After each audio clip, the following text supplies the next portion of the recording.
Now बिस्मिल्लाहिर्रहमानिर्रहीम। तो बेटा आज हम chapter number 3 second year chemistry का स्टार्ट करेंगे। एस ब्लॉक एलिमेंट्स ये टॉपिक है हमारा, ये चैप्टर का नाम है। ठीक है, और इसी से लिंक जो टॉपिक्स हैं वो हम डिस्कस करेंगे। अब एस ब्लॉक एलिमेंट्स ये चैप्टर 3 में जो मेन चीज़ें हमारे पास जिसको हम डिस्कस करेंगे वो कुछ ये हैं। काफ़ी सारी चीज़ें आपके सामने नज़र आ रही हैं स्क्रीन के ऊपर। ठीक है, तो अब यही होगा कि जैसे जैसे हम आगे की तरफ बढ़ेंगे, चैप्टर्स की तरफ बढ़ेंगे, तो डेफिनेटली चीज़ें मुश्किल भी आती जाएंगी और उनकी क्वांटिटी में इजाफा भी होता जाएगा। तो फर्स्ट ऑफ ऑल तो हम इसका कुछ इंट्रोडक्शन करेंगे आज, और अगर टाइम हुआ तो हम इसी कुछ केमिकल प्रॉपर्टीज को भी डिस्कस करेंगे। ग्रुप ट्रेंड्स को मैं आपको चैप्टर के सबसे लास्ट में पढ़ाऊंगा।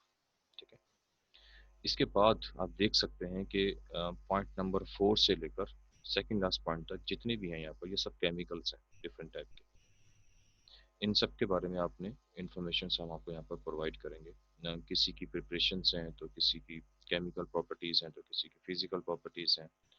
जो भी इंफॉर्मेशन इसके आपके कोर्स में इंक्लूडेड है वो हम यहाँ पर आपको वन बाय वन डिस्कस करेंगे। कैसे इसको प्रिपेयर करते हैं, कैसे इसकी केमिकल प्रॉपर्टीज़ हैं अगर किसी की हैं, तो फिजिकल प्रॉपर्टीज़, उसके यूजेस वगैरह। तो हर केमिकल की अलग अलग उन्होंने आपको जो इन्फॉर्मेशन है वो प्रोवाइड की है। प्रिपरेशन हम सबकी करेंगे। ठीक है, लेकिन जो फर्दर जो उसके रिएक्शंस हैं या केमिकल या फिजिकल प्रॉपर्टीज़ हैं वो हम जिसकी गिवन होगी वो उसकी बात करेंगे। सबसे लास्ट में एक सिंपल होगा, इसका भी क्वेश्चन वगैरह एग्जाम में आपके आते रहता है। इसमें क्या है कि जितने भी केमिकल्स हमने इस चैप्टर में पढ़े होंगे सबके सब नहीं, पूरी बुक के नहीं, सिर्फ इस चैप्टर से लिंक किए हुए जितने भी हम केमिकल्स पढ़ेंगे उनका लास्ट में हम आपको कुछ कॉमन नेम्स और केमिकल फार्मूला वगैरह डिस्कस करेंगे उसके। हालांकि मैं टॉपिक के अंदर भी आपको बताता रहूँगा, हर टॉपिक के अंदर इंक्लूड हैं डेफिनेटली केमिकल्स। तो मैं उनके कॉमन नेम, उनके केमिकल नेम, उनके केमिकल फार्मूलाज वगैरह आपको डिस्कस करते रहेंगे हम आपस में। लेकिन आखिर में डिटेल के अंदर एक दफ़ा दोबारा एक साथ भी डिस्कस करेंगे। तो ये आपके पास कंटेंट्स हैं या टॉपिक्स हैं जो कि हम चैप्टर नंबर 3 में डिस्कस करेंगे। तो हम स्टार्ट करते हैं, देखते हैं हमारी पहली स्लाइड कौन सी है और किस तरह की है। ये फर्स्ट स्लाइड है। अब एस ब्लॉक जो वर्ड है इसका, वो डेफिनेटली आपके लिए जो है वो नया नहीं है। आपको पता है कि S block, E block, D block, F block, इसका जिक्र जो है चैप्टर नंबर 1 में आ चुका है। तो मैंने आपको इसीलिए कहा था चैप्टर नंबर 1 जो है वो इतना आप इसको ये मत समझें कि अनइम्पॉर्टेंट है, क्योंकि आगे जितने भी टॉपिक्स हमारे पास आएंगे, जितने भी चैप्टर्स हमारे पास आएंगे, उनका किसी न किसी तरीके से लिंक जो होगा चैप्टर नंबर 1 से जो है वो बनता है। अब इसमें आप बहुत सारी चीज़ें अभी आपके सामने स्क्रीन पे भी आपको नजर आ रही हैं, ये ऐसी हैं जो कि हम चैप्टर नंबर 1 में पढ़ चुके हैं। इसीलिए आपको कहा था कि आप अच्छे तरीके से पढ़ लीजिए ताकि मुझे वहां पर दोबारा इतनी डिटेल में जाने की ज़रूरत मुझे महसूस ना हो। तो फर्स्ट ऑफ ऑल कि हम जो किसी भी एलिमेंट को हम कहते हैं कि ये एलिमेंट जो है वो एस ब्लॉक में है या पी ब्लॉक में है या डी ब्लॉक में है, तो ऐसा हम क्यों कहते हैं कि वो जो एलिमेंट्स हैं वो एस ब्लॉक में है या पी ब्लॉक में, तो डेफिनेटली उसकी इलेक्ट्रॉनिक कॉन्फ़िगरेशन की वजह से कहते हैं। कि जब हम किसी भी एलिमेंट की इलेक्ट्रॉनिक कॉन्फ़िगरेशन करते हैं 1s2, 2s2, 2p6, 3s2, तो हम ये देखते हैं कि उसका जो आखिरी इलेक्ट्रॉन है, सबसे लास्ट इलेक्ट्रॉन है, वो किस ऑर्बिटल के अंदर फिल हो रहा है। जिस ऑर्बिटल के अंदर वो इलेक्ट्रॉन फिल होगा हम कहेंगे ये एलिमेंट उसी ऑर्बिटल से बिलोंग करता है। ठीक है ना, इसी इसी चीज को बेस बनाते हुए ये डिफरेंट टाइप के जो ब्लॉक्स हैं वो बनाए गए।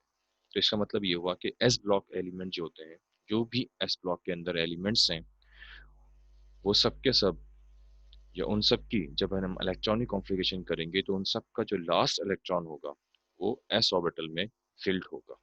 चाहे वो एस ऑर्बिटल कुछ भी हो, 1s हो, 2s हो, 3s हो, 4s हो, 5s हो, 6s हो या 7s हो, लेकिन फिल किस में होगा? एस ऑर्बिटल में आखिरी इलेक्ट्रॉन जो होगा वो फिल होगा। इसीलिए उन एलिमेंट्स को हम बोलते हैं एस ब्लॉक एलिमेंट्स।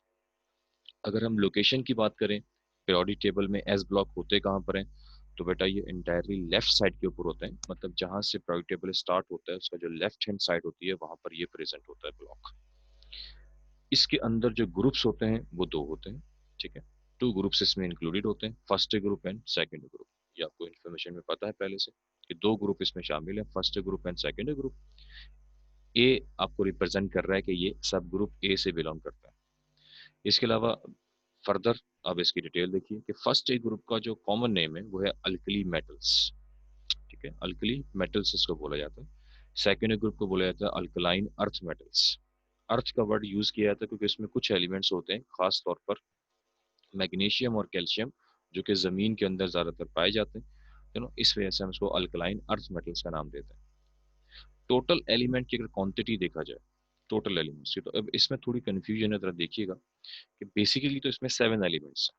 ठीक है ना, वो कौन कौन से एलिमेंट्स है ये मैंने नीचे नाम लिखे हुए, मतलब सिंबल्स लिखे हुए, नाम इसको आपको पढ़ने आना चाहिए, प्रोनाउंस करना आना चाहिए आपको। ठीक है, so hydrogen, lithium, sodium, potassium, rubidium, caesium, francium, ये बकायदा इंक्लूड हैं 7 एलिमेंट्स इसके अंदर। लेकिन हम जो डिस्कस करेंगे इस चैप्टर में, या जो हम ये कहते हैं, सजेस्ट करते हैं कि हम जो ये कहेंगे कि इसमें हम कहते तो हैं कि फर्स्ट एक ग्रुप में 7 एलिमेंट्स हैं, ठीक है, मानते हैं, लेकिन जो हम एस ब्लॉक में इंक्लूड करते हैं वो करते हैं सिर्फ 5 एलिमेंट्स को। इसमें से 2 एलिमेंट्स को हम इंक्लूड नहीं करते, एक हाइड्रोजन है और एक फ्रेंशियम। हाइड्रोजन को डेफिनेटली इसलिए इंक्लूड नहीं करते क्योंकि बेटा हाइड्रोजन अभी सेकंड चैप्टर में आपने पढ़ा, अलग से सेपरेटली पढ़ा उसको, तो उसको सेपरेट पढ़ने का मकसद ही ये है कि हाइड्रोजन जो है उसकी प्रॉपर्टीज जो है वो डिफरेंट ग्रुप से मैच करती हैं, फर्स्ट एक से भी मैच करती हैं, फोर्थ ए से भी मैच करती हैं, सेवन्थ ए से भी मैच करती हैं। इसलिए हाइड्रोजन को सेपरेट पढ़ने का मकसद ही ये था, क्योंकि अगर हाइड्रोजन को हम एस ब्लॉक में ही हमने इंक्लूड करना था तो हम उसको इसी चैप्टर में पढ़ते। अब डेफिनेटली इसकी प्रॉपर्टीज जो हैं वो एस ब्लॉक के एलिमेंट से मैच नहीं करती, मतलब कुछ कुछ प्रॉपर्टीज मैच करती हैं और कुछ नहीं करती। 100% ये इसमें जो है वो फिट नहीं होता, इसलिए हम इसको अलग से सेपरेटली पढ़ते हैं, इसलिए हम इसको यहाँ पर दोबारा डिस्कस नहीं करेंगे। अब इसको हम यही कंसीडर करेंगे कि हम इसे एस ब्लॉक में इंक्लूड नहीं करेंगे, क्योंकि ये गैस फॉर्म में होता है, उसकी बहुत सारी प्रॉपर्टीज जो है फर्स्ट ग्रुप से मैच नहीं करती, जो कि हम चैप्टर नंबर 2 में डिस्कस कर चुके हैं। बाकी बच गया फ्रेंशियम। फ्रेंशियम जो एलिमेंट होता है बेटा वो रेडियो एक्टिव होता है, तो रेडियो एक्टिव एलिमेंट्स को हम लोग अलग कैटेगरी में डिस्कस करते हैं, उनको हम लोग ब्लॉक्स की कैटेगरी में डिस्कस नहीं करते। रेडियो एक्टिव बेटा एलिमेंट्स वो होते हैं जो कि नेचुरली तौर पर अपने अंदर से उनके न्यूक्लियस जब डैमेज होता है या टूटता है या ब्रेक होता है या लाइटर होता है, तो उसके अंदर से अल्फा बीटा और गामा रेस या कुछ और रेस होती हैं वो आउट होती हैं, इमिट होती हैं, रिलीज होती हैं, तो ऐसे एलिमेंट्स को हम बोलते हैं रेडियो एक्टिव एलिमेंट्स। डेफिनेटली जिनका एटॉमिक मास बहुत हाई होता है, एटॉमिक मास बहुत हाई होता है, वो आमतौर पर क्या होते हैं बेटा, रेडियो एक्टिव एलिमेंट्स कंसीडर किए जाते हैं। ठीक है, और सेकेंडरी ग्रुप के जो एलिमेंट्स हैं उसमें डेफिनेटली अगर काउंटिंग देखी जाए बेरिलियम से लेकर रेडियम तक, तो डेफिनेटली 6 एलिमेंट्स आते हैं उसके अंदर। बेरिलियम है, मैग्नीशियम है, कैल्शियम है, स्ट्रोंशियम है, बेरियम है, रेडियम है, तो ये 6 एलिमेंट जो होते हैं वो सेकेंडरी ग्रुप के अंदर आते हैं, इंक्लूड होते हैं। लेकिन इसमें से भी हम डेफिनेटली एक एलिमेंट रेडियम जो है उसको डिस्कस नहीं करते, क्योंकि ये भी बेटा रेडियो एक्टिव एलिमेंट जो है वो काउंट किया जाता है। तो इस तरह अगर देखा जाए बेसिकली, तो एस ब्लॉक के अंदर हैं तो टोटल 13 एलिमेंट्स, लेकिन हम जो डिस्कस करेंगे वो सिर्फ 10 एलिमेंट्स को डिस्कस करेंगे। 3 एलिमेंट्स को हम यहाँ से जो है वो आउट कर देते हैं या उसको हम लोग डिस्कस नहीं करते। वो 3 एलिमेंट्स नाम याद रखिएगा क्योंकि ये एमसीक्यू वगैरह में पूछे जा सकते हैं। तो हाइड्रोजन है, फ्रेंशियम है और रेडियम है, ये 3 एलिमेंट्स को यहाँ पर हम इंक्लूड नहीं करते। ओके, वैलेंशियल इलेक्ट्रॉनिक कॉन्फ़िगरेशन, ये टॉपिक भी आपको पढ़ाया था बेटा। फर्स्ट ग्रुप की वैलेंशियल इलेक्ट्रॉनिक कॉन्फ़िगरेशन क्या होती है, डेफिनेटली वो NS1 होती है। यहाँ पर S का मतलब वही ऑर्बिटल को शो किया जा रहा है, और 1 का मतलब यहाँ पर इस ग्रुप का जो नंबर है वो है, और यहाँ पर जो N है इसका मतलब है कि यहाँ पर जो इसका पीरियड है ये उसको शो किया जा रहा है। सेकेंडरी ग्रुप के लिए NS2 होती है। ऑक्सीडेशन स्टेट, ऑक्सीडेशन स्टेट का नॉर्मली मतलब ये होता है कि जब फर्स्ट ग्रुप के जो एलिमेंट्स हैं वो जब किसी दूसरे एलिमेंट के साथ रिएक्शन करेंगे तो उस वक्त तो इलेक्ट्रॉन को लॉस करेंगे या गेन करेंगे, या कितने इलेक्ट्रॉन को लॉस करेंगे या कितने को गेन करेंगे, तो वो किस हिसाब से ये उससे बाइंडिंग करेंगे या बॉन्ड बनाएंगे। तो डेफिनेटली इस आउटर मोशल में एक इलेक्ट्रॉन है, तो ये एक इलेक्ट्रॉन को लॉस करके डेफिनेटली पॉजिटिव आयन को क्रिएट करेगा, तो उसकी जो वैलेंसी होगी वो +1 होगी। प्लस क्यों होगी, क्योंकि बेटा इलेक्ट्रॉन को लॉस करेगा ये एलिमेंट्स, और 1 क्यों होगी, क्योंकि बेटा ये एक इलेक्ट्रॉन को लॉस करेगा। तो नॉर्मली तौर पर इसकी जो ऑक्सीडेशन स्टेट होती है वो +1 होती है। सेकेंड ग्रुप की डेफिनेटली +2 होती है। तो ये इन्फॉर्मेशन हैं जो कि आपको बताई गई, क्योंकि डेफिनेटली बेटा बेसिक चीजें हैं ये, बेसिक। इन चीजों को पता होगा तो हम आगे चैप्टर पढ़ेंगे। अब आगे चलकर अचानक एक नाम आपके सामने आता है, जैसे मैग्नीशियम कार्बोनेट, अचानक एक नाम आता है, तो अब आपको पता होना चाहिए यार इसमें जो मैग्नीशियम जो वर्ड लिखा हुआ है वो एक एलिमेंट है, वो किससे बिलोंग कर रहा है, कहाँ पर प्रेजेंट था, उसका ऑक्सीडेशन स्टेट क्या थी, उसकी वैलेंशियल कॉन्फ़िगरेशन क्या थी। मतलब ये सब चीज़ें पता होना चाहिए। आपके सामने एक नाम आएगा सोडियम का सल्फेट या सोडियम कार्बोनेट या सोडियम हाइड्रोक्साइड, तो पता होना चाहिए सोडियम जो है वो फर्स्ट ग्रुप से बिलोंग कर रहा है। NS1 इसकी वैलेंशियल इलेक्ट्रॉनिक कॉन्फ़िगरेशन, ऑक्सीडेशन स्टेट, खास तौर पर ऑक्सीडेशन स्टेट मतलब उसकी जो वैलेंसी है वो आपको पता होनी चाहिए, वो क्या है, वो +1। तो ये इन्फॉर्मेशन आपको पता होनी चाहिए, ताकि जो आगे अगली आगे चल के हम डिटेल में बात करेंगे तो उसमें आपको ये क्या कर सकें, हेल्पफुल कर सकें। तो अब नेक्स्ट हमारे पास है स्लाइड, इसकी इंफॉर्मेशन मजीद कुछ आपको देंगे हम। ठीक है, ये कुछ पॉइंट्स हैं जो कि आपने अपने माइंड में रखने। मैं मानता हूँ कि ये पॉइंट्स आपको कभी इस तरह नहीं आएंगे कि write down the properties of S block elements, ऐसा कभी क्वेश्चन नहीं आएगा। लेकिन ये पॉइंट्स हैं जो बेसिक कॉन्सेप्ट्स हैं आपके, क्लियर होने चाहिए आपको। इसमें से कोई बात एमसीक्यूज वगैरह में पूछी जा सकती है, तो हम वन बाय वन करके इसमें से जो पॉइंट्स हैं इसको मैं डिस्कस कर देता हूँ थोड़े थोड़े से। इन्फॉर्मेशन से एक किस्म की आपकी आपके लिए। तो जो पहला पॉइंट है वो तो अभी हम लोगों ने थोड़ी देर पहले डिस्कस किया भी है, कि हम इसमें तीन एलिमेंट्स को हम इंक्लूड नहीं करते बेटा, हाइड्रोजन, फ्रेंशियम और रेडियम। रीजन बड़ा सिंपल सा उसका बेटा है कि हाइड्रोजन जो होता है वो डेफिनेटली उसकी जो प्रॉपर्टीज हैं वो किसी एक ग्रुप से मैच नहीं कर सकती, डिफरेंट ग्रुप से मैच करती हैं जो प्योरिटी टेबल का होता है, तो इसलिए हम इसको इसमें इंक्लूड नहीं करते, क्योंकि इसकी प्रॉपर्टीज फर्स्ट ग्रुप से भी मैच करती है, सेवन्थ से भी करती है और फोर्थ से भी करती है, इसलिए हम इसको इस ग्रुप में इंक्लूड नहीं करते। फ्रेंशियम और रेडियम को ना रखने की वजह क्या है बेटा, वो इसलिए करते हैं हम इसको क्योंकि वो रेडियो एक्टिव एलिमेंट्स होते हैं। रेडियो एक्टिव एलिमेंट्स कौन से होते हैं, जो कि अपने अंदर से radio active rays, alpha beta gamma rays वगैरह रिलीज करते हैं, वो कहलाते हैं रेडियो एक्टिव एलिमेंट्स कहलाते हैं। ठीक है, अब ये जो पॉइंट नंबर 2 और 3 है, ये बड़ा इंपॉर्टेंट पॉइंट है। ये एक्चुअली बात हो रही है इसके अंदर, इसका जो कॉमन नेम हम इसको देते हैं, अल्कली मेटल्स का नाम देते हैं या अल्कलाइन अर्थ मेटल्स का नाम देते हैं, तो ये उसमें इस चीज़ को डिस्कस किया गया है यहाँ पे। ये आपके लिए काफ़ी इंपॉर्टेंट है कि आमतौर पर जो अल्कली मेटल्स होते हैं, अब डेफिनेटली जैसे मैं नाम लूंगा अल्कली मेटल्स का, तो आपके जहन में, आपके माइंड में फौरन चलना चाहिए कि कौन कौन से एलिमेंट्स अल्कली मेटल्स हैं, जो कि अभी पीछे हमने डिस्कस किए।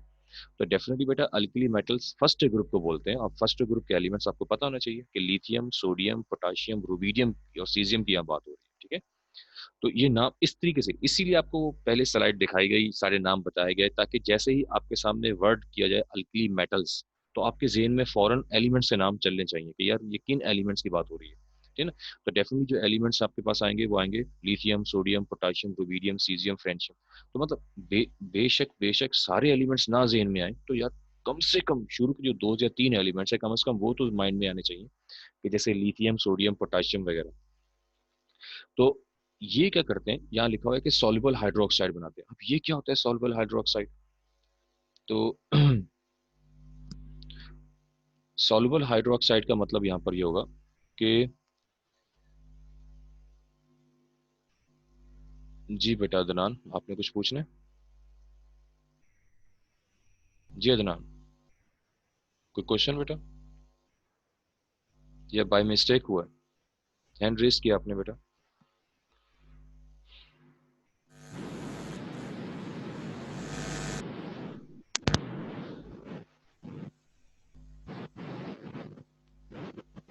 जी बेटा अदनान, कोई क्वेश्चन पूछना है बेटा आपने, या गलती से हुआ है आपसे?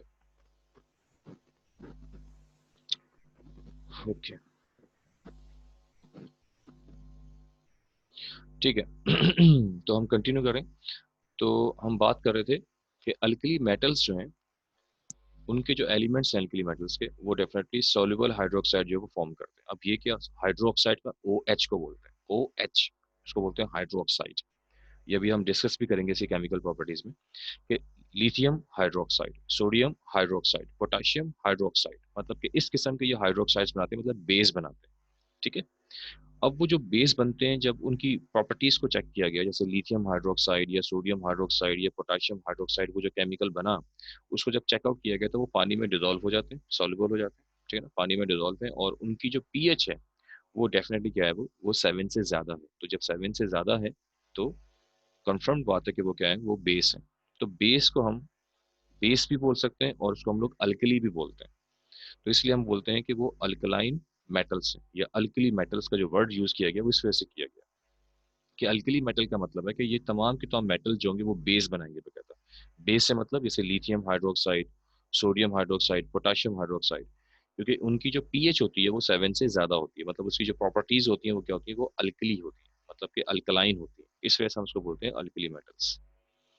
एज इट इज बिल्कुल यही काम कहाँ होता है, अल्कलाइन अर्थ मेटल्स में। अब जो अल्कलाइन अर्थ मेटल्स का हम नाम लेंगे तो डेफिनेटली आपके माइंड में होना चाहिए कि हम किस ग्रुप की बात कर रहे हैं। तो हम जो ग्रुप है यहाँ पर वो बात कर रहे हैं डेफिनेटली सेकंड ग्रुप की बात कर रहे हैं, सेकंड ए ग्रुप की, जिसमें बेरिलियम है, मैग्नीशियम है, कैल्शियम है, ये सारी चीजें आती हैं। इसकी जो ऑक्साइड्स होते हैं, ठीक है, ऑक्साइड्स, हाइड्रोक्साइड्स नहीं, सिर्फ ऑक्साइड्स, जैसे मैग्नीशियम ऑक्साइड, कैल्शियम ऑक्साइड, ठीक है ना, इसके जो ऑक्साइड्स होते हैं वो क्या होते हैं, वो भी जमीन के अंदर, सॉरी, जब उसको पानी में मिक्सअप करते हैं तो वो भी हाइड्रोक्साइड जो है वो बनाते हैं, जो कि पार्शियली सॉल्युबल होते हैं।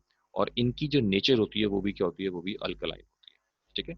यानी इन मेटल्स के जो भी ऑक्साइड जो है वो जमीन के अंदर जो पाए जाते हैं, जब उनको हम पानी में डिजोल्व करते हैं तो वो हाइड्रोक्साइड्स को फॉर्म करते हैं, ठीक है। जैसे एग्जाम्पल, जैसे calcium hydroxide, magnesium hydroxide, strontium hydroxide. तो इनकी जो नेचर होती है वो भी क्या होती है, वो भी अल्कलाइन होती है, मतलब उनकी जो पीएच होती है वो भी क्या होती है, वो 7 से ज्यादा होती है। तो शॉर्टकट में आप ये कह सकते हैं कि अल्कली मेटल्स और अल्कलाइन अर्थ मेटल्स जो है वो हाइड्रोक्साइड्स को फॉर्म करते हैं।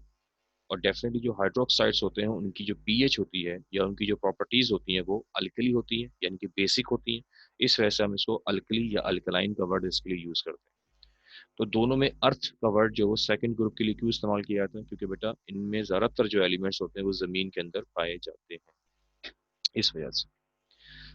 अब नेक्स्ट प्रॉपर्टीज हैं कुछ, देखिए अब नेक्स्ट वन आपके पास है कि ये मेटल्स हैं, डेफिनेटली हम बार बार इसके लिए मेटल मेटल मेटल का वर्ड यूज किया था, तो इनकी जो प्रॉपर्टीज हैं वो डेफिनेटली मेटल से मैच करती हैं। काफी शाइनिंग स्ट्रक्चर होता है इसका, ठीक है ना, और काफी हार्ड होते हैं ये, तो ये मेटल से बिलोंग करते हैं। इलेक्ट्रो पॉजिटिव होता है, ये जो टर्म है ये आपके लिए नई नहीं होनी चाहिए। ये टर्म जो है वो आपको सेकंड चैप्टर में बार बार पढ़ाई गई है जब हम इसकी पोजीशन की बात कर रहे थे हाइड्रोजन की। तो इलेक्ट्रो पॉजिटिव, ठीक है, इसका मतलब क्या होता है, इलेक्ट्रो पॉजिटिव एलिमेंट्स वो एलिमेंट्स होते हैं जो इलेक्ट्रॉन को लॉस करते हैं, और लॉस करने पर पॉजिटिव आयन जो है वो क्रिएट करते हैं, उनको बोलते हैं इलेक्ट्रो पॉजिटिव एलिमेंट्स। ठीक है, एलिमेंट जो इलेक्ट्रॉन को लॉस करते हैं और लॉस करने पर पॉजिटिव आयन क्रिएट करते हैं, ये बनाते हैं, उनको बोलते हैं इलेक्ट्रो पॉजिटिव एलिमेंट्स। इसके अगेंस्ट में होते हैं इलेक्ट्रो नेगेटिव एलिमेंट्स, जो इलेक्ट्रॉन को गेन करते हैं और गेन करने के बाद नेगेटिव आयन बनाते हैं। नेक्स्ट वन पॉइंट, कि आमतौर पर देखा गया है कि ये जितने भी एलिमेंट्स हैं दोनों ग्रुप्स के, ये आमतौर पर कलरलेस आयनिक कंपाउंड बनाते हैं। अब यहाँ पर दो बातें हैं, एक तो ये आयनिक कंपाउंड बनाते हैं, बेटा देखें, जो भी आयनिक कंपाउंड बनेगा वो डेफिनेटली वो कंपाउंड होते हैं, ठीक है। जो भी आपके पास आयनिक कंपाउंड बनते हैं तो डेफिनेटली कैसे बनते हैं, वो इस तरीके से बनते हैं कि जब इलेक्ट्रॉन को लॉस होता है, ठीक है, कोई एलिमेंट इलेक्ट्रॉन लॉस करे और सामने से कोई एलिमेंट उसको इलेक्ट्रॉन को गेन कर ले, तो डेफिनेटली वहां जो कंपाउंड या बॉन्ड बनेगा वो क्या बनेगा, वो आयनिक बनेगा। तो यहाँ से तो बात कंफर्म हो गई कि ये आयनिक कंपाउंड बनाएंगे, कलरलेस बनाएंगे। ये दूसरा पॉइंट है बस आ गया, कि जितने भी इससे कंपाउंड बनाएंगे वो हार्ड होने के साथ साथ क्या होंगे, कलरलेस होंगे, कि उसका कोई प्रॉपर कलर नहीं होगा, व्हाइट कलर के होंगे। कलरलेस से मतलब यहाँ पर व्हाइट कलर आप कह सकते हैं कि व्हाइट कलर के होंगे या ट्रांसपेरेंट होंगे, है ना, एक्सेप्ट बेरिलियम। बेरिलियम के अलावा, बेरिलियम जो है वो आयनिक कंपाउंड बनाएगा, वो आयनिक सॉरी, बेरिलियम जो है वो आयनिक कंपाउंड नहीं बनाएगा, एक्सेप्ट बेरिलियम। बेरिलियम के अलावा, ठीक है ना, बेरिलियम बनाता है कोवलेंट कंपाउंड बनाता है, क्योंकि इसका एटॉमिक रेडियस बहुत छोटा होता है, तो ये इलेक्ट्रॉन को इतनी अच्छे तरीके से लॉस नहीं कर पाता है, तो इसलिए आमतौर पर ये शेयरिंग कर लेता है, ठीक है। तो ये इलेक्ट्रॉन को लॉस नहीं करेगा बल्कि शेयर करेगा, तो दैट्स वाई यहाँ पर जो बॉन्ड बनाएगा ये कोवलेंट बॉन्ड बनाएगा, ठीक है। ये पॉइंट आप याद रखिएगा, ओके।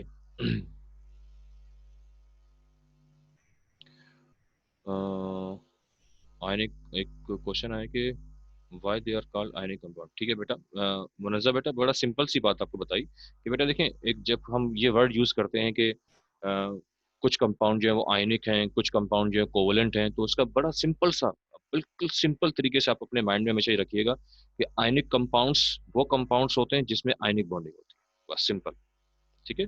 और कोवलेंट कंपाउंड्स वो कंपाउंड होते हैं जिसमें कोवलेंट बॉन्डिंग होती है, ठीक है। ये बात अपने माइंड में रखिएगा हमेशा। अब आयनिक कंपाउंड में आयनिक बॉन्डिंग होती है, एक पॉइंट हो गया। अब आयनिक बॉन्डिंग बनती किस तरह है वो आपको पता होना चाहिए, कि आयनिक बॉन्ड कैसे बनता है। तो आयनिक बॉन्ड बनता है के साथ एक पॉजिटिव और एक नेगेटिव आयन के मिलने से बनता है। तो पॉजिटिव आयन कैसे बनता है फिर बताइए। पॉजिटिव आयन बनता है इलेक्ट्रॉन के लॉस से और नेगेटिव आयन बनता है इलेक्ट्रॉन के गेन से। तो इस तरह आयनिक कंपाउंड कैसे क्रिएट हुए? आयनिक कंपाउंड इस तरह क्रिएट हुए कि एक एलिमेंट इलेक्ट्रॉन को लॉस करेगा और दूसरा क्या करेगा, उसको गेन करेगा। जब एक लॉस करेगा तो उस पर पॉजिटिव चार्ज आएगा, जब एक गेन करेगा तो उसके ऊपर नेगेटिव चार्ज आएगा। तो पॉजिटिव और नेगेटिव के दरमियान जो फोर्स ऑफ अट्रैक्शन डेवलप होगी, जो इलेक्ट्रोस्टैटिक फोर्स बनेगी, वो कहलाएगी आयनिक बॉन्डिंग कहलाएगी। अब आयनिक बॉन्ड बन गई, आयनिक बॉन्ड क्रिएट हुआ, पॉजिटिव और नेगेटिव आयन आपस में पास पास आ गया। जब पास पास आ गया तो जो कंपाउंड बनेगा वो कहलाएगा आयनिक कंपाउंड कहलाएगा, जिसकी बड़ी कॉमन सी एग्जांपल आपको फर्स्ट ईयर में करवाई गई थी। फर्स्ट ईयर में चैप्टर नंबर 4 में ये सारी बॉन्डिंग्स आपको पढ़ाई भी गई थी। वहां पर आपको कॉमन एग्जांपल दी गई थी NaCl की। NaCl एक आयनिक कंपाउंड है।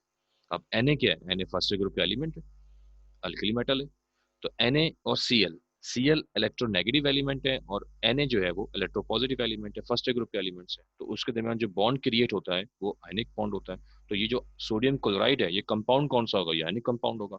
क्या होगा? कलरलेस है, बिल्कुल वो व्हाइट कलर का होता है। अभी आपको मैंने बताया भी कि कलरलेस का मतलब जो होगा वो व्हाइट कलर भी आप बोल सकते हैं। सो कि ये सारे के सारे कंपाउंड जो होते हैं वो व्हाइट कलर के होते हैं या फिर कलरलेस बोलेंगे आपसे। तो ये पॉइंट होता है कि आयनिक कंपाउंड जो है, जो आपका क्वेश्चन है, तो आयनिक कंपाउंड बेटा आयनिक बॉन्डिंग की वजह से बनता है। ठीक है, और आयनिक बॉन्डिंग कैसे बनती है? इलेक्ट्रॉन के लॉस और इलेक्ट्रॉन के गेन से।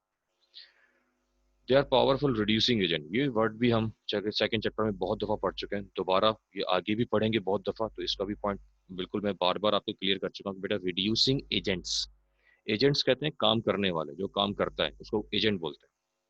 अब रिड्यूसिंग एजेंट का मतलब क्या हुआ यहाँ पर? यहाँ पर रिड्यूसिंग एजेंट का मतलब हुआ कि जो किसी दूसरे केमिकल की रिडक्शन करेगा, जो किसी दूसरे केमिकल की रिडक्शन करेगा वो रिड्यूसिंग एजेंट कहलाएगा। जो किसी दूसरे केमिकल की ऑक्सीडेशन करेगा वो ऑक्सीडाइजिंग एजेंट कहलाएगा। तो आपसे मेरी रिक्वेस्ट भी है कि आप लेक्चर की खत्म होने पे जब आपको थोड़ा टाइम मिले तो फर्स्ट ईयर का थोड़ा सा देखिएगा।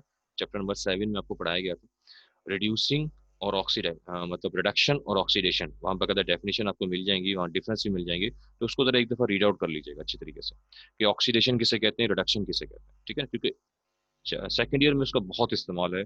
इस चैप्टर में भी है, अगले में भी है, अगले में भी। आगे चल के कई चैप्टर्स में इसका जिक्र किया जाएगा बार बार।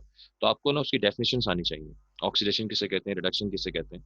तो मैं थोड़ा सा बता भी देता हूँ आपको कि बेटा देखिए, ऑक्सीडेशन और रिडक्शन जो होता है, देखो एक प्रोसेस है। ऑक्सीडेशन एक अलग प्रोसेस है, रिडक्शन एक अलग प्रोसेस है। और एजेंट, रिड्यूसिंग एजेंट और ऑक्सीडाइजिंग एजेंट ये एक अलग चीज है। ठीक है, लिंक उसी से बनता है इसका, लेकिन इसकी ये मत समझिएगा कि ऑक्सीडेशन का मतलब और ऑक्सीडाइजिंग एजेंट का मतलब एक ही है। नहीं, एक मतलब नहीं है, लिंक है आपस में इसका, लेकिन ये एक चीज का नाम नहीं है। ठीक है? जैसे एग्जांपल देता हूँ कि ऑक्सीडेशन जो होती है एक ऐसा प्रोसेस है जिसमें जो ऑक्सीजन होती है डेफिनेटली क्या होती है, वो गेन होती है। गेन ऑफ ऑक्सीजन को बोलते हैं ऑक्सीडेशन, और लॉस ऑफ ऑक्सीजन को बोलते हैं क्या, रिडक्शन बोलते हैं डेफिनेटली। लॉस ऑफ इलेक्ट्रॉन, क्योंकि यहाँ पर ज्यादातर जिक्र किया जाएगा इलेक्ट्रॉन का। लॉस ऑफ इलेक्ट्रॉन जो होता है वो ऑक्सीडेशन होता है। यानी कि अगर सोडियम इलेक्ट्रॉन लॉस करता है, बड़ी सिंपल सी बात है, sodium, lithium, potassium, rubidium, magnesium, calcium, what कोई भी मेटल, कोई भी एलिमेंट इलेक्ट्रॉन को लॉस करता है, तो लॉस करके वो पॉजिटिव आयन बनाएगा। तो ये जो प्रोसेस होगा ये कहलाएगा बेटा क्या, ये कहलाएगा ऑक्सीडेशन। यानी कि पॉजिटिव आयन का बनना जो है, इलेक्ट्रॉन का जो लॉस है वो कहलाएगा ऑक्सीडेशन। अब इसके अगेंस्ट में अगर कोई एलिमेंट इलेक्ट्रॉन को गेन कर ले, इलेक्ट्रॉन को गेन कर ले और नेगेटिव आयन बना ले, जैसे क्लोरीन ने नेगेटिव आयन बनाया, ऑक्सीजन ने नेगेटिव आयन बनाएगा, नाइट्रोजन ने नेगेटिव आयन बना लिया, तो वो कहलाएगा बेटा क्या, वो रिडक्शन कहलाएगा। वो क्या कहलाएगा, रिडक्शन कहलाएगा। अब क्योंकि मेरे पास सामने लिखी हुई स्क्रीन के ऊपर तो कुछ नहीं है, लेकिन जो मैं बात वर्डिंग बोल रहा हूँ इस पर जरा गौर कीजिएगा, समझिएगा इसको जरा। थोड़ा जो सो रहे हैं वो थोड़ा जाग जाए, ताकि बाद में आपको ये कंफ्यूजन ना हो। देखो अभी मैंने आपको बोला कि सोडियम इलेक्ट्रॉन को लॉस करेगा, मैंने एग्जांपल भी बार बार उसी की दे रहा था, NaCl NaCl NaCl। तो सोडियम इलेक्ट्रॉन को लॉस कर रहा है और क्लोरीन इलेक्ट्रॉन को गेन कर रहा है। तो सोडियम पे चार्ज आ रहा है +1 और क्लोरीन पे चार्ज आ रहा है -1। तो जब सोडियम इलेक्ट्रॉन को लॉस कर रहा है और उस पर पॉजिटिव चार्ज क्रिएट हुआ, तो डेफिनेटली उसकी हुई ऑक्सीडेशन हुई। ठीक है, क्या हुई उसकी बेटा, ऑक्सीडेशन हो गई उसकी, सोडियम की ऑक्सीडेशन हो गई उसकी, ये प्रोसेस हो गया। क्लोरीन ने इलेक्ट्रॉन को गेन किया, तो क्लोरीन की क्या होगी बेटा, रिडक्शन हो गई। क्लोरीन ने क्योंकि उसको गेन कर लिया तो क्लोरीन की क्या होगी बेटा, उसकी रिडक्शन हो गई। अब क्लोरीन की क्योंकि रिडक्शन हुई है, तो उसकी रिडक्शन की किसने, सोडियम ने की है, क्योंकि सोडियम की हेल्प से हुई है, सोडियम ने इलेक्ट्रॉन दिया है ना। वरना क्लोरीन के पास इलेक्ट्रॉन आता कहाँ से? तो सोडियम ने इलेक्ट्रॉन दिया, इसका मतलब है सोडियम ने उसकी हेल्प की है रिडक्शन करने में। तो इसलिए सोडियम कहलाएगा रिड्यूसिंग एजेंट। ठीक है, सोडियम कहलाएगा रिड्यूसिंग एजेंट कहलाएगा। अब इसी तरीके से सोडियम की क्योंकि ऑक्सीडेशन हुई थी, तो वो ऑक्सीडेशन की किसने थी, वो डेफिनेटली क्लोरीन ने की थी, तो क्लोरीन की हेल्प से हुई थी, इसलिए क्लोरीन कहलाएगा बेटा क्या, ऑक्सीडाइजिंग एजेंट कहलाएगा, ऑक्सीडाइजिंग एजेंट कहलाएगा।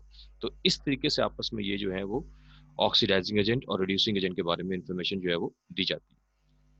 मैं इस चीज को आगे केमिकल प्रॉपर्टीज हम करेंगे इंशाल्लाह, उसमें भी मैं थोड़ी डिटेल में दोबारा बता दूंगा, तब क्योंकि मुझे अंदाजा है कि ये अगले चैप्टर्स में और इस चैप्टर में बहुत दफा ये टर्म्स यूज की जाएंगी, तो आपको इससे यूज टू होना चाहिए। यानी इसका मतलब ये हुआ कि जो भी एलिमेंट पॉजिटिव आयन बनाएंगे बेटा, वो रिड्यूसिंग एजेंट्स कहलाएंगे, वो सॉरी, जितने भी एलिमेंट्स पॉजिटिव आयन बनाएंगे उनकी ऑक्सीडेशन होगी और वो कहलाएंगे रिड्यूसिंग एजेंट। और जो एलिमेंट्स भी इलेक्ट्रॉन को गेन करते हैं, ठीक है ना, तो गेन ऑफ इलेक्ट्रॉन जो है वो कहलाता है बेटा क्या, रिडक्शन कहलाता है। तो उनकी इटसेल्फ तो रिडक्शन होगी, लेकिन वो कहलाएंगे क्या, वो कहलाएंगे ऑक्सीडाइजिंग एजेंट्स कहलाएंगे।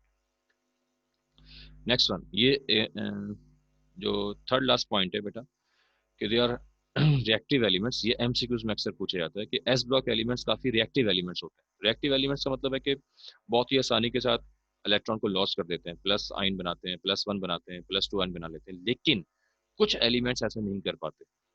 वो एलिमेंट्स फिर आपको ऑप्शन में लिखे होते हैं, तो आपने बताना है कि वो कौन सा एलिमेंट है। तो खास तौर पर बेरिलियम और मैग्नीशियम, इसका जिक्र थोड़ा सा मैंने किया था चैप्टर नंबर 2 में, कि बेरिलियम और मैग्नीशियम जो होते हैं वो आमतौर पर इलेक्ट्रॉन को अच्छे तरीके से या बहुत कम एनर्जी उसको जो देने पर वो आमतौर पर इलेक्ट्रॉन को लॉस नहीं कर पाते। इसीलिए बेरिलियम ने यहाँ पर आयनिक कंपाउंड नहीं बनाया था, बल्कि कोवलेंट कंपाउंड बनाया था। तो बेरिलियम और मैग्नीशियम जो होते हैं वो आमतौर पर लेस रिएक्टिव एलिमेंट्स होते हैं, इतने ज्यादा हाई फाई रिएक्टिव एलिमेंट्स नहीं होते as compare to S block के अदर एलिमेंट्स के मुताबिक। ठीक है ना, यहाँ पर जिक्र जो है वो किसी और एलिमेंट्स का नहीं हो रहा, यहाँ पर सिर्फ और सिर्फ एस ब्लॉक की बात हो रही है। ठीक है, तो इसको जब मैं कंपैरिजन करवा रहा हूँ वो सिर्फ एस ब्लॉक के एलिमेंट से करवा रहा हूँ, किसी और एलिमेंट से नहीं करवा रहा। तो लेस रिएक्टिव एलिमेंट्स कौन से होते हैं, beryllium and magnesium in S block elements के। एस ब्लॉक एलिमेंट्स के अंदर अगर हम बात करें कि जो 10 एलिमेंट्स हैं उनमें से सबसे लेस रिएक्टिव कौन से, तो आपने कहना है कि बेरिलियम और मैग्नीशियम है। उनका एटॉमिक रेडियस या एटॉमिक साइज बहुत छोटा होता है, इस वजह से। तो अगर लेस रिएक्टिव ये है, तो हमने यहाँ कहा कि रिएक्टिव एलिमेंट्स है, तो 10 एलिमेंट्स बहुत ज्यादा रिएक्टिव है, तो उन 10 में से सबसे ज्यादा रिएक्टिव एलिमेंट कौन सा है, उन 10 में से सबसे ज्यादा रिएक्टिव एलिमेंट है सीजियम। याद रखिएगा, ठीक है ना। मैं स्लाइड को बैक साइड पे वापस लेके जा रहा हूँ, प्रीवियस स्लाइड आपको दिखा रहा हूँ, जरा देखिए, ये देखिए। यहाँ आपको बताया कि ये 5 एलिमेंट्स, यहाँ से 5 एलिमेंट्स और ये वाले भी 5 एलिमेंट्स, ठीक है। ये क्या है, ये इंक्लूड करेंगे हम एस ब्लॉक के अंदर। इसमें अभी आपको बताया कि बेरिलियम और मैग्नीशियम जो होता है, ये दो एलिमेंट्स होते हैं, ये बिलोंग करते हैं एस ब्लॉक से, लेकिन ये क्या है, ये थोड़े लेस रिएक्टिव होते हैं as compare to these elements. अच्छा, अब इन दो के अलावा बाकी एलिमेंट्स क्या है, वो बहुत ही रिएक्टिव एलिमेंट्स है। तो अगर रिएक्टिविटी की सीरियल बनाई जाए तो सबसे ज्यादा रिएक्टिव एलिमेंट्स कौन सा होगा बेटा, सीजियम होगा, क्योंकि इसका एटॉमिक साइज सबसे बड़ा होता है, सबसे ज्यादा होता है as compare to these elements. Atomic size किसका छोटा होता है, किसका बड़ा होता है, वो भी हम ग्रुप ट्रेंड्स में आपको पढ़ाया जाएगा इंशाल्लाह इस चैप्टर में, सबसे लास्ट में। तो सीजियम का जो साइज है वो सबसे ज्यादा होता है एज कम्पेयर टू दिस, क्योंकि इसका डेफिनेटली एटॉमिक नंबर जो होता है वो काफी ज्यादा होता है। तो इसलिए इसका साइज ज्यादा होने की वजह से ये इलेक्ट्रॉन को इजीली लॉस कर सकता है। तो इजीली इलेक्ट्रॉन लॉस करने की वजह से ये बहुत बहुत बहुत रिएक्टिव एलिमेंट्स होता है। तो याद रखिएगा, सीजियम सबसे ज्यादा रिएक्टिव एलिमेंट्स है, लेकिन मैं फिर बता रहा हूँ, ये बात हो रही है सिर्फ एस ब्लॉक के हिसाब से। ठीक है, सिर्फ एस ब्लॉक के लिहाज से बात हो रही है कि सीजियम सबसे रिएक्टिव एलिमेंट होता है। अब हमारे पास आ गया लास्ट पॉइंट, वो हम देख लेते हैं कि लिथियम एंड बेरिलियम, यानी कि जो टॉप के एलिमेंट्स हैं, ये जो दो एलिमेंट्स हैं, इनकी जो प्रॉपर्टीज हैं, ठीक है ना, ये लिथियम ये वाला और बेरिलियम ये वाला, इनकी जो प्रॉपर्टीज हैं वो बाकी एलिमेंट्स के मुकाबले में काफी यूनिक होती हैं। जैसे बेरिलियम के बारे में तो अभी आपको बता ही दिया मैंने कि काफी सारी प्रॉपर्टीज आपने देख ली कि काफी यूनिक है, कि ये जैसे आयनिक कंपाउंड नहीं बनाते, बाकी सब बनाते हैं, ये कोवलेंट कंपाउंड बनाते हैं। ठीक है, तो डेफिनेटली, और जैसे ये लेस रिएक्टिव है, ठीक है ना, बाकी सबके सब मोर रिएक्टिव है। इस तरह लिथियम भी अपने ही ग्रुप के मेंबर के साथ और दूसरे मेंबर के साथ काफी इंटायरली चेंज है, कि लिथियम जो है वो, इसको बहुत ज्यादा एनर्जी चाहिए इलेक्ट्रॉन को लॉस करने की, ठीक है ना, as compare to other elements. ठीक है, तो इसकी इलेक्ट्रोनेगेटिविटी मतलब कि फोर्स ऑफ अट्रैक्शन देखी है तो वो बहुत मतलब कि ज्यादा होती है। तो मतलब कि अगर इस तरीके की बातें देखी जाए तो बहुत सारी चेंज है as compare to other elements. तो लिथियम और बेरिलियम अपने ही ग्रुप के एलिमेंट के साथ अगर इसको कंपैरिजन करवाया जाए तो काफी सारी चीजें इसमें क्या होंगी, वो आपको चेंज नजर आए। तो बेटा ये पॉइंट्स थे जो कि आप लोगों को डिस्कस किए गए आप लोगों के साथ। ठीक है, यही आज का टॉपिक था हमारा, कि इंट्रोडक्शन आपको करना था, इसलिए मैंने इतना ब्रीफली बताया आपको। ठीक है, ताकि आपको ये सब चीज़ें याद रहें, और आगे चल के जब हम इनके कंपाउंड्स वगैरह करेंगे तो कंपाउंड्स में आपको किसी किस्म की कोई प्रॉब्लम जो है वो उसका सामना ना करना पड़े। ठीक है। तो और उम्मीद करता हूँ कि आप लोगों को ये चीज़ें समझ में आई होंगी। ठीक है। बाकी मैं ये कि नोट्स वगैरह इसके सेंड कर दूंगा, तो वहां से भी आप इसको रीड आउट करते रहिएगा। आप लोग अलग से भी पढ़ लीजिए, कोई इशू नहीं है, अलग से बुक से भी पढ़ सकते हैं आप इसको। बुक में भी यही इन्फॉर्मेशन दी गई है, तो इसके मुतालिक किसी किस्म का कोई भी क्वेश्चन अगर आपके पास है तो आप मुझसे कल डिस्कस कर सकते हैं, कोई इशू उसमें नहीं है। ठीक है। बस ये जो पॉइंट्स मैंने आपके पास लिखे हैं, इसको पॉइंट्स को फर्दर आप डिटेल में थोड़ा सा देख लीजिएगा, स्क्रीनशॉट बेशक आप ले लीजिए। ठीक है ना। तो इसी में से मैं कल कुछ क्रॉस क्वेश्चंस करूंगा आप लोगों से, फिर हम आगे चैप्टर जो है वो स्टार्ट करें। ठीक है। और किसी किस्म का कोई भी प्रॉब्लम अगर आपके पास है तो वो कल हम लेक्चर के शुरू में ही डिस्कस कर लेंगे, ताकि आगे चलकर आपको प्रॉब्लम ना हो। लेकिन इसमें से कुछ ऐसी पॉइंट्स हैं अभी जो हम कल के लेक्चर में दोबारा भी डिस्कस करेंगे, इसी केमिकल प्रॉपर्टी जब हम कर रहे होंगे तो आप इस का स्क्रीनशॉट ले लीजिए। मैं आपके सामने इसको रखा हुआ है, आप इसका स्क्रीनशॉट इजीली ले लें। ठीक है। ताकि ये पॉइंट्स आपके माइंड में रहें, आप इसको रीड आउट करते रहें।